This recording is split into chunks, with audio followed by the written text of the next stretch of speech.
शराब घोटाला। भारतीय जनता पार्टी ने पिछले 4 साल से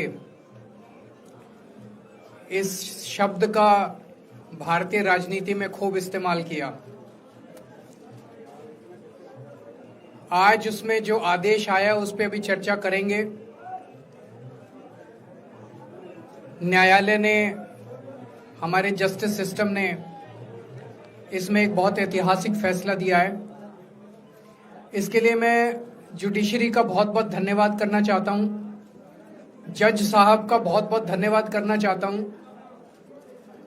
आज के इस माहौल में जब सारी संस्थाओं को, सारे अथॉरिटीज को डराया जा रहा है, धमकाया जा रहा है, ऐसे में इतना बड़ा न्याय करने के लिए जज साहब ने वाकई बहुत हिम्मत दिखाई है। मैं उन सभी वकील भाइयों का धन्यवाद करना चाहता हूं जिन्होंने एक एक कदम हम लोगों का साथ दिया, हमारी ये लड़ाई न्यायालय में लड़ी। मैं खासकर नाम लेना चाहता हूं, अभिषेक मनु सिंघवी साहब का धन्यवाद करता हूं, हरिहरन साहब का धन्यवाद करता हूं, रिबेका मैडम का धन्यवाद करता हूं, विक्रम चौधरी जी का, दयान कृष्णन जी का, रमेश गुप्ता जी का, शादान का, मोहित माथुर जी का, विवेक जैन, रजत, मोहम्मद इरशाद, करण, मुदित जैन, और भी कई नाम है, अगर मेरे से कुछ रह गए हो। बहुत सारे वकीलों ने हमारा साथ दिया, और उन सारे देश भर के लोगों का जिन्होंने पिछले 4 साल से जिस तरह से हमारे ऊपर अत्याचार किया जा रहा था, इतने कठिन समय में हम लोगों का साथ दिया, उनका धन्यवाद करना चाहता हूं। आप जान रहे हैं कि किस तरह से पिछले 4 साल से ईडी को, सीबीआई को, सारी संस्थाओं को इस्तेमाल करके हमारे ऊपर एक शराब घोटाला नाम का एक आरोप लगाया गया। सीबीआई ने, ईडी ने उसमें चार्जशीट फाइल की। आज कोर्ट को प्राइमा फेसी ये निर्णय लेना था कि क्या सबूत और गवाहों के बयानों के आधार पे सफिशिएंट मटेरियल है कि इसमें मुकदमा चलाया जाए। अभी मुकदमा चला नहीं था। कोर्ट को यह निर्णय लेना था कि क्या मुकदमा चलाने लायक सफिशिएंट मटेरियल है, और कोर्ट ने लगभग 600 पेज के आदेश में सारे सबूतों और सारे गवाहों को मद्देनजर रखते हुए ये कहा है कि इतना भी सबूत नहीं है, इतने भी गवाहों के बयान नहीं है, एक निक्का सा भी सबूत नहीं है कि इसमें मुकदमा तक चलाया जा सके। अगर मुकदमा चलाया जाता, 15-20 साल मुकदमा चलता, उसमें बहुत सारे गवाह बुलाए जाते, सबूत रखे जाते, उसके बाद होता, वो तो अलग बात है। कोर्ट का यह कहना है कि इतना टुच्चा केस है, इतना फर्जी केस है, इतना बेकार केस है, इतना गलत केस है। ये मैं नहीं कह रहा, ये भाषा है। आप कोर्ट का ऑर्डर पढ़िए। ये ऑर्डर जो है ये ऐतिहासिक ऑर्डर है। कोर्ट ने कहा है कि इतना फर्जी केस है, इतना फर्जी केस है, एक भी सबूत नहीं है, एक भी गवाह नहीं है कि इसमें मुकदमा भी नहीं चलाया जा सकता।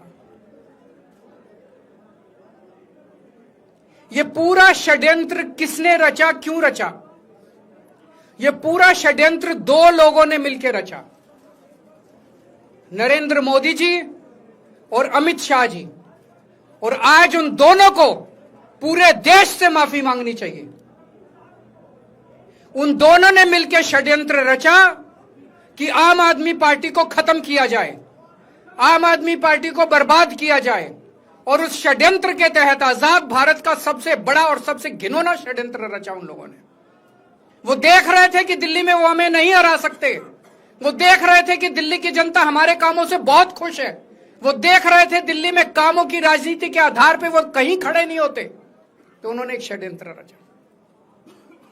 जनता जानती है कि केजरीवाल ईमानदार, उन्होंने कहा केजरीवाल की ईमानदारी पे चोट करो। जनता जानती है कि आम आदमी पार्टी ईमानदारी, उन्होंने कहा आम आदमी पार्टी की ईमानदारी पे चोट करो। उन्होंने आम आदमी पार्टी को खत्म करने के लिए षड्यंत्र रचा और बोले केजरीवाल बेईमान है, केजरीवाल बेईमान है, केजरीवाल बेईमान है, केजरीवाल ने शराब घोटाला किया, केजरीवाल पैसे खा गया, केजरीवाल ने 100 करोड़ रुपए खा लिए। मैंने जिंदगी में केवल ईमानदारी कमाई है। मैंने जिंदगी में केवल इज्जत कमाई है, एक नया पैसा नहीं कमाया मैंने अपनी जिंदगी में। इन लोगों की तरह नहीं हूं मैं। मैंने जिंदगी में एक नया पैसा नहीं कमाया, केवल ईमानदारी कमाई है। और ये उस ईमानदारी के ऊपर चोट करना चाहते थे, उसके लिए इन्होंने षड्यंत्र रचा था। आज कोर्ट के ऑर्डर के बाद यह साबित हो गया देश के सामने, केजरीवाल कट्टर ईमानदार है, मनीष सिसोदिया कट्टर ईमानदार है, संजय सिंह कट्टर ईमानदार है, दुर्गेश कट्टर ईमानदार है, आम आदमी पार्टी कट्टर ईमानदारी है। हम नहीं कह रही है, कोर्ट ने सारे देश के सामने बोला है। कई लोग ये कहते हैं जेल से आने के बाद केजरीवाल चुप क्यों हो गया, केजरीवाल गायब हो गया, केजरीवाल कहां गया। मैं कोई नेता नहीं हूं, मैं कोई पॉलिटिशियन नहीं हूं। पॉलिटिशियन को फर्क नहीं पड़ता, उनको 4 गाली दे दो, मोटी चमड़ी होती है उनकी। मैंने जिंदगी में केवल ईमानदारी कमाई है। मेरे को जब कोई बेईमान बोलता है मुझे फर्क पड़ता है। मेरे को जब जेल भेजा जाता है, मेरे परिवार के ऊपर ताने मारे जाते हैं, मेरे को फर्क पड़ता है। केजरीवाल को फर्क पड़ता है। इसलिए मैंने तय किया था कि जब सारे देश के सामने मैं निर्दोष साबित हो जाऊंगा तब तक मैं चुप रहूंगा। आज मेरे दिल से बहुत बड़ा बोझ उतर गया। मैं मोदी जी को कहना चाहता हूं, मोदी जी आपने हमारे ऊपर इतने केस कर लिए, आपने ईडी छोड़ दी, आपने सीबीआई छोड़ दिया, आपने पुलिस छोड़ दिया, आपने इनकम टैक्स छोड़ दिया हमारे पीछे, आपने जेल भेज दिया हमारे 5 सबसे बड़े नेताओं को। आम आदमी पर एक समय ऐसा था जब आम आदमी पार्टी के सबसे टॉप के 5 नेता जेल में थे एक साथ। उसके बाद भी केजरीवाल का कुछ नहीं बिगाड़ सके। अब तो एक ही तरीका बचा है मोदी जी केजरीवाल से निपटने का, केजरीवाल का कत्ल करवाना पड़ेगा, केजरीवाल की हत्या करवानी पड़ेगी। उसके अलावा अब केजरीवाल आपसे संभलने वाला नहीं है। अब आपके बस का नहीं है केजरीवाल, आपने सब कुछ करके देख लिया, अब केजरीवाल का कत्ल ही करवाना पड़ेगा। और एक तरीका है, मैं पहले भी बोल चुका, लेकिन वो मोदी जी के बस का नहीं है। मैंने 500 स्कूल बनवाए दिल्ली में, आप 5000 स्कूल बनाओ। मैंने दिल्ली की सड़कें अच्छी करी, आप पूरे देश की सड़कें ठीक कर दो, देखो केजरीवाल को कोई पूछेगा ही नहीं। केजरीवाल ने 200 मोहल्ला क्लिनिक बनाए, आप 20,000 मोहल्ला क्लिनिक बनाओ। आप तो देश के प्रधानमंत्री हो, अरे अच्छे काम करो ना। वो नहीं होता मोदी जी से, वो मोदी जी से नहीं होता। मैं उनको कहना चाहता हूं, प्रधानमंत्री जी, केवल सत्ता की जो प्रधानमंत्री मोदी जी की और अमित शाह जी की सत्ता की हवस है, ये उसका नतीजा है जो ये षड्यंत्र रचा गया। और इस षड्यंत्र का मैं बहुत छोटा हूं, हमारे परिवार ने बहुत भुगत भोगी है। मैं जेल गया, मेरी मां बीमार रहती है बहुत ज्यादा, उसको अस्पताल में एडमिट कराना पड़ा, बहुत रोई मेरी मां, बहुत रोई। इनकी पत्नी मनीष सिसोदिया जी की पत्नी, उनको मल्टीपल स्क्लेरोसिस डिजीज है, सब लोग जानते हैं। जब सुप्रीम कोर्ट में केस चल रहा था, संजीव खन्ना जी ने कहा कि बहुत गंदी बीमारी है, उनके नीचे का पूरा पोर्शन काम नहीं करता और धीरे धीरे बीमारी बढ़ती जा रही है। हमारे परिवार ने बहुत भुगता है, लेकिन वो इंपॉर्टेंट नहीं है, हम इंपॉर्टेंट नहीं है, हमारा परिवार भी इंपॉर्टेंट नहीं है। लेकिन मोदी जी और अमित शाह जी के षड्यंत्र का खामियाजा जो दिल्ली भुगत रही है, दिल्ली के 3 करोड़ लोग भुगत रहे हैं, उसकी भरपाई कौन करेगा। आज दिल्ली में कहीं चले जाओ, सारी सड़कें टूटी पड़ी हैं, अस्पतालों में दवाइयां मिलनी बंद हो गई हैं, मोहल्ला क्लिनिक बंद किए जा रहे हैं, स्कूलों का बुरा हाल हो रहा है। पूरे दिल्ली में पोल्यूशन इतना ज्यादा कभी दिल्ली की जनता ने नहीं देखा था। यमुना का बहुत बुरा हाल हो गया है। एक चीज बता जो तो दिल्ली में इन्होंने ठीक करी हो, पूरी दिल्ली का बेड़ा गर्क कर दिया। सबसे बड़ा खामियाजा मोदी जी और अमित शाह जी की सत्ता की हवस, उसका सबसे बड़ा खामियाजा दिल्ली के 3 करोड़ लोगों ने भुगता है। दिल्ली के लोगों से जाके पूछो। आज मैं चैलेंज करता हूं मोदी जी को, मोदी जी हिम्मत है दिल्ली में दोबारा चुनाव करा के दिखा दो, 10 से ज्यादा तुम्हारी सीट आ जाए, मैं राजनीति छोड़ दूंगा। तुम्हारी 10 से ज्यादा सीट आ जाए, मैं राजनीति छोड़ दूंगा। दिल्ली की जनता त्रस्त हो चुकी है तुम लोगों से।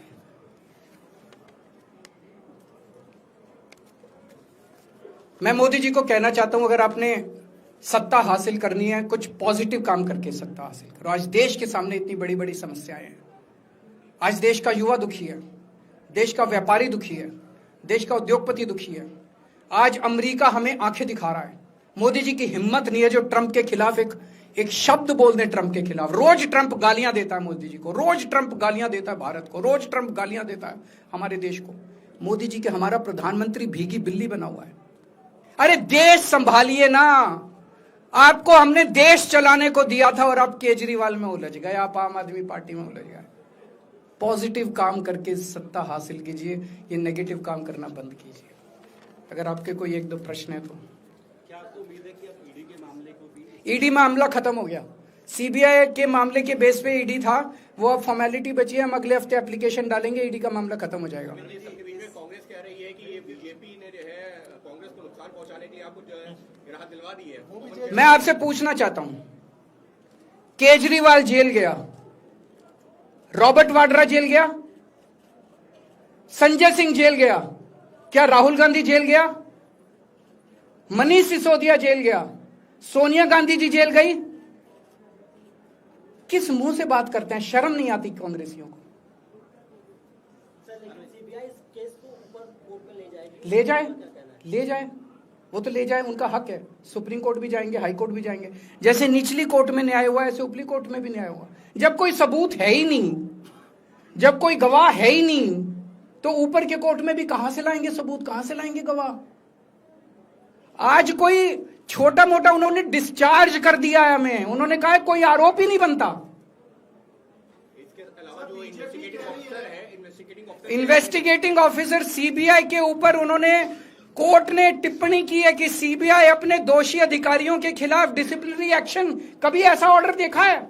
इसका मतलब कितना फर्जी मुकदमा था कि सीबीआई के अफसरों के खिलाफ डिसिप्लिनरी एक्शन लिया जाएगा।